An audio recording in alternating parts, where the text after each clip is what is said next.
Well, hello everyone, and welcome to another edition of the DC Capstone Report. It's great to be back with you this week, reviewing another Alabama football game and previewing the upcoming game this weekend against the Texas A&M Aggies. So here in the podcast, first segment, we're going to review the Mississippi State game. In the second segment, we're going to talk about our players of the game. In our third and final segment, we're going to preview the upcoming game against the Texas A&M Aggies. And as always, I thank you all for tuning in this morning. We appreciate you listening to us. Lance and I really appreciate everyone who comments every week or lets us know that you're listening and shares it with your friends. We really appreciate that. I want to thank Lance Shorts. Couldn't be possible without him doing such a great job in the production of this podcast each and every week.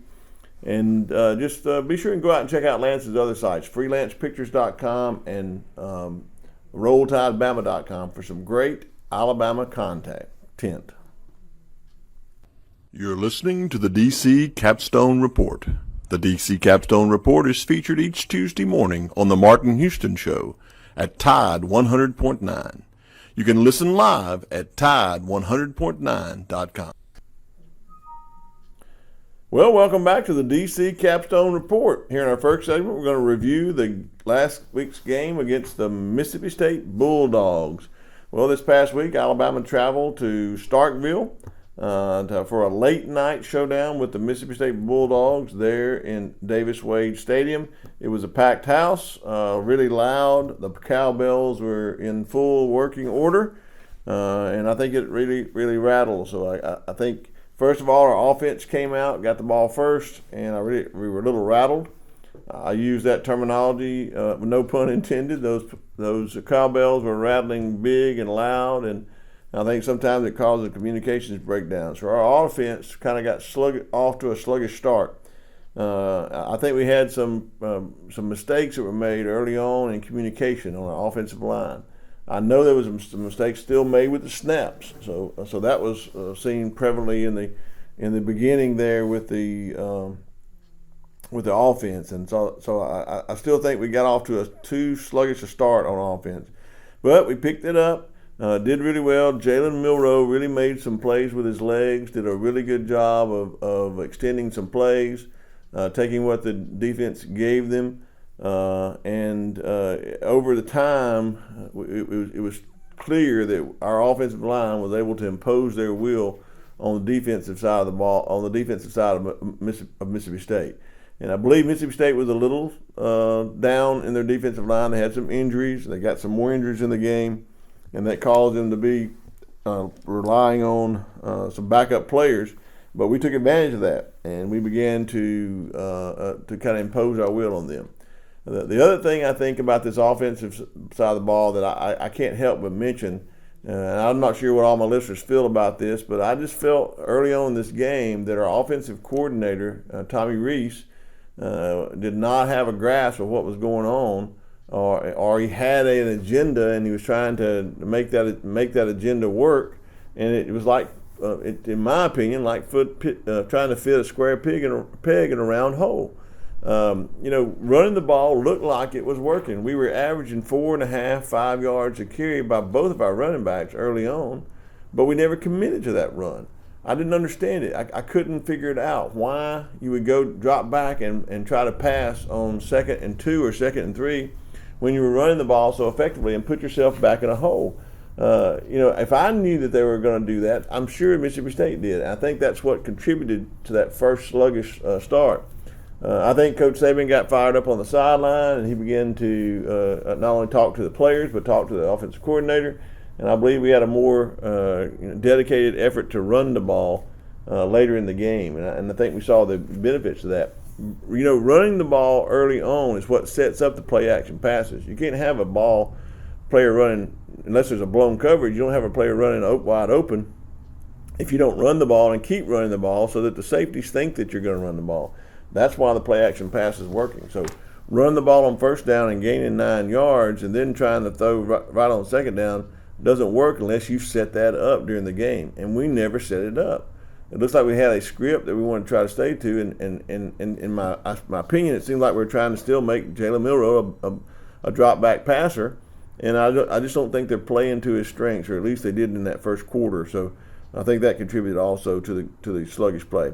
And I think we adapted. We came a little better later. We got to run the ball better, and we got some good running production. So I think in this game it was very clear overall that in the first and second quarters we just really did a good job of getting out in front and playing well enough to win this game. So late in the game, it appears we ran the ball. We didn't cash in a lot of touchdowns, but we did cash in a lot of field goals on those. So I still believe we can do a better job of dedicating to the run.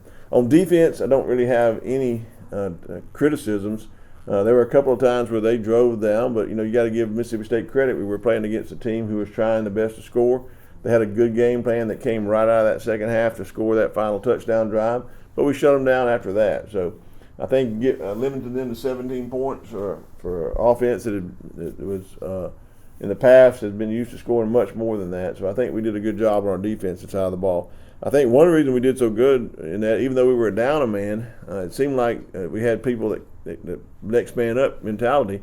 Jihad Campbell, Tresman Marshall, they just came in with the idea that they were going to fill in for Deontay Lawson, and we didn't see much of a drop off there. Maybe some lack of communication at certain times, but really the play was good.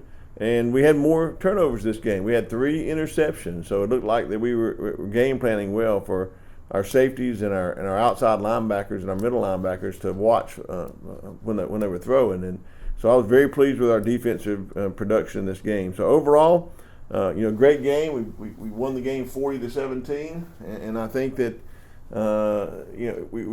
we can use this game as a springboard to learn from.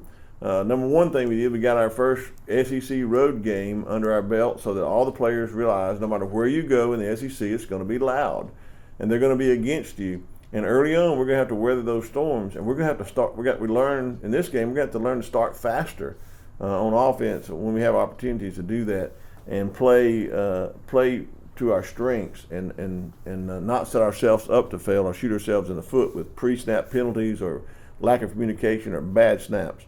That's one thing we're going to have to clean up going into our next game against Texas A&M.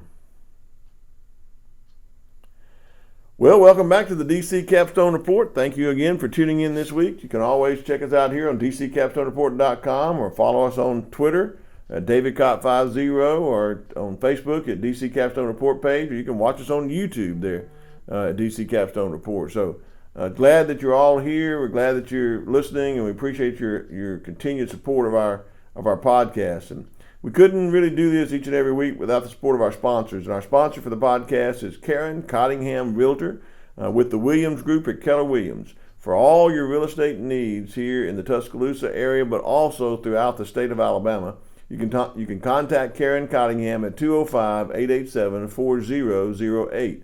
Or check the website out there at www.karen.thewilliamsgroupal.com.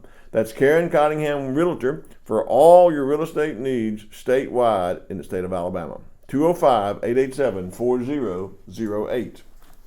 Well, back here on the second segment, we're going to look at our players of the game. And I don't think you have to look far to find out the offensive player of the game. In this game, I believe Jalen Milroe made so much improvement in his first game since his first few games. And, I think we got 5 games under his belt now in this season, which doubles what he had last year. I think we see us growing, and so Jalen Milroe is my offensive player of this game. He turned bad plays into good plays. He used his legs. He threw the ball really well. He was 10 of 12 for 164 yards passing. He had 11 carries for 69 yards rushing and 2 touchdowns, and he averaged 6.3 yards every time he ran the ball. So I think Jalen Milroe has established himself as the quarterback. It's clear that he is gaining confidence. I think he's gaining momentum. We just need to put him in better positions to do the things that he does best, and I think we're going to see this season blossom with Jalen Milroe at the helm of our offense. My defensive player in the game is Caleb Downs, true freshman, 5 games into the season, just playing so well, and in this game, he had 5 tackles, he had 8 assists, and 1 interception. 5 tackles, solo tackles, 8 assists, and 1 interception. He also defended as safety on pass plays very well. But the interception was what caught my eye. It was a play where he watched the quarterback, knew where he was going to go, and then broke on the ball to step right in front of the receiver as a safety in that scheme and pick the ball off. So very good play, I think, by Caleb Downs, a true freshman with just 5 games under his belt. Really knows what he's doing and does a good job. I know as a freshman sometimes you think there may be some freshman mistakes, and he still made some mistakes down the road. But in this game, really played well enough to earn my defensive players of the game. And normally I don't talk about special teams, but I don't think we can talk about this game without talking about our special teams. So my special team players of the game in this game are everybody you would think. And that's Will Reichard and James Burnham. Will Reichard, I think, is probably one of the most underestimated weapons that this Alabama football team has. I think Coach Saban is very confident in him to give him a chance to kick from short range, medium range, and long range. And in this game, he was 4 for 4 on field goals. He's perfect on the season. His long was 48 yards, and he scored 16 points in this game. He was responsible for 16 points based on the field goals and the extra points that he was able to make in this game. So Will Reichard, a tremendous asset for this Alabama football team. And I don't think I can stop without going on and talking about James Burnham. This year he's what I would consider one of the most improved players on the team. In this game alone, he had 3 punts. He averaged 53.3 yards a punt. 53.3 yards a punt. That's something that we've been lacking. I think he's really improved over last year. He was able to down the ball inside the 1 yard line and got close on another time. So James Burnham and Will Reichard are my special teams players of the game. So my players of the game in this game are Jalen Milroe on offense, Caleb Downs on defense, and then James Burnham and Will Reichard on special teams. Well, welcome back to the DC Capstone Report. Here on the third and final segment, we're going to preview the upcoming game against the Texas A&M Aggies. And as always, I want to thank Lance Shores again and for all the effort he does in making this possible. Go out and check out Lance's RollTideBama.com and FreelancePictures.com for some great Alabama content. And I want to thank my sponsor, Karen Cottingham Realtor, for all your real estate needs right here in the state of Alabama. That's 205-887-4008. Well, right here on the third and final segment, let's preview this upcoming game against the Texas A&M Aggies. We got to go on the road. On the road, I think a 2:30 kickoff out there in College Station. It's going to be hot. It's going to be most likely going to be loud, no doubt about it. One good thing about this game is we got our first road game under the belt, and that first road game was a monumental loud challenge with the cowbells there last week at Mississippi State. So we go on the road with another, the champions of the Yale cheerleaders. We'll have this stadium rocking. You know, my wife and I have been out there on some games, and that stadium is rocking, moving back and forth. It is lively, and the crowd's into the game. So my number one thing in this game is our offense has to start fast in this game. The only way that we'll be able to put the crowd, shut the crowd, or quieten the crowd, will be to have sustained drives, take advantage of them, and score on those drives. And I think we're going to have to start really fast on offense in this game. When I start fast, I don't mean quick strikes. I mean methodical, run the ball. As you've already heard me talk about, I don't think we run the ball enough. I don't think we commit to the run enough to even set up the play-action passes. So I think in this game, the thing that I've seen that Texas A&M is most susceptible to is running the ball between the tackles on either straight counter or trap plays out of the backfield, out of the pistol formation, or running read option running plays where give Jalen Milroe an opportunity to pull the ball and run. I believe in this game, those RPOs where he has the opportunity to pull the ball and run is going to be a really big and significant plays, some chunk plays. In this game, I really believe that all the offense needs to go through the running game. I know everybody loves to see passing, and I love to see some deep balls too, but you've got to set those plays up in order to take advantage of play action passing. And I think that we can do that if we dedicate and commit ourselves to the run. My friend Martin Houston loves to talk about Coach Stallings. He was always committed to the run. one thing Coach Stallings said that Martin has relayed to me is we're going to run the ball, and we're going to run it again, and we're going to run it again, and we're going to keep running it until they stop it. And then we're going to run it one more time just in case they were lucky when they stopped it that first time. And I don't believe we've got that mentality at Alabama. I think our offensive coordinator needs to really run the ball. At one point in the game, it seemed like I was reading Coach Saban's lip. I think he said as he was talking over his headset, why don't we run the ball? And that's the question that I had sitting in my living room late Saturday night. Why aren't we running the ball? So I believe in this game against Texas, we're going to have to run the ball to set up the pass. And I believe that will open the field wide open if we're able to run the ball for some deep pass shots. I think we have an advantage with Amari Niblack. I think he's a mixed match against this Texas A&M defense. I think we can take advantage of some of our deep throws against them as well. But I don't think we can do that unless we commit to run the ball. So running the ball is first key in this offensive game to get off to a good start. The second key to the offense is quit making silly mistakes. We've got to clean up the snaps. For some reason, our center hasn't been able to snap the ball cleanly to Jalen Milroe. And I'm not talking about the ones that are on the ground or the ones that are over his head. I'm talking about the ones that are supposed to be close to his hands and he doesn't even get close. He catches them, but he's having to concentrate too much on them and can't keep his eyes down the field. So let's clean up the snaps. Whatever we have to do to clean up the snaps, make sure we do it in this game. And thirdly, let's limit our mistakes, penalties, and turnovers. If we run the ball to set up the pass, if we limit our mistakes and turnovers, and we clean up our snaps, I believe we have an opportunity to really go in and make a statement in this game. Everything is before us that we've ever wanted to play for all year. We are in a great position. LSU losing last week puts us in a better position. We've already defeated Mississippi and Mississippi State. If we can win the next game on our schedule, which is Texas A&M, it puts us in the driver's seat for the winner of the West. All we got to do is win the rest of the games that are on our schedule, and we're in great shape. So we have no room for error. And if we're going to do that in this game against Texas A&M, we're going to have to limit our turnovers, limit our mistakes, run the ball, and set up the pass, and take advantage of some shots when we get them. On defense, I think Bobby Petrino's offense is good. He's been at it a long time. He does a good job.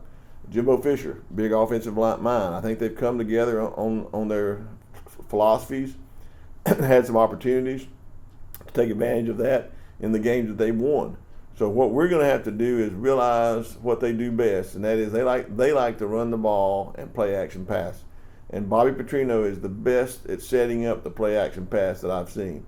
He runs the ball, and then when you least expect it, he takes a shot deep down the field. Well, we've got to weather those storms. We've got to be ready for those shots. We've got to limit their explosive plays. And the way you do that is you put pressure on the quarterback. Max Johnson is now their starter. Their starter's gone down with an injury, so Max Johnson is the next man up for them. We have to limit him. We can't give him time to make quick throws.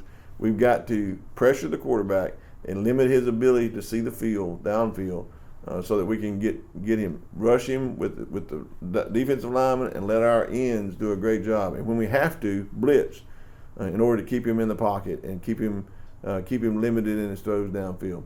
If we do that, I think it'll set us up for getting some turnovers in the INTs. I believe our safeties will have an opportunity if we can get pressure on the quarterback. So in this game, I see it going a different way than last game. I think we start really good on offense. We establish ourselves with a running game and take advantage of some of the play action passing, and that we limit them and get some turnovers in this game.